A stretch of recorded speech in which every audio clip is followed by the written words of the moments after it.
নমস্কার বন্ধুরা, আমি চুমকি। আজকে আবারও নিয়ে চলে এসেছি একটা নতুন ধরনের রেসিপি। তেল ছাড়া খাসির মাংসটা ভাবাই যায় না, কিন্তু একবার ট্রাই করে দেখুন না আপনাদের কীরকম লাগে। তো চলুন শুরু করা যাক।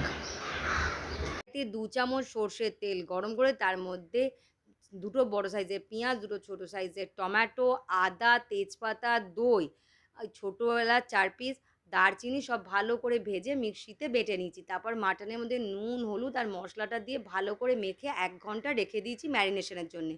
কুকার গরম করে তার মধ্যে পেঁয়াজ কুচি আর 1 টুকরো চর্বি দিয়ে একটু নাড়াচাড়া করার পর মাটনটা দিয়ে দিয়েছি। আগে যেহেতু নুন দিয়ে রেখেছিলাম তাই পরে আন্দাজ মতন অল্প নুন দিতে হবে। তার সাথে একটু চিনি আর কাজু দিয়ে ভালো করে নাড়াচাড়া করে যখন তেল আর জল বেরোতে শুরু করে তখন তার মধ্যে গরম জল আর গরম মশলা অ্যাড করে প্রেসারের ঢাকা লক করে 5 টা সিটি দিয়ে নিয়েছি। লাইক, শেয়ার, সাবস্ক্রাইব করতে ভুলো না। বাই।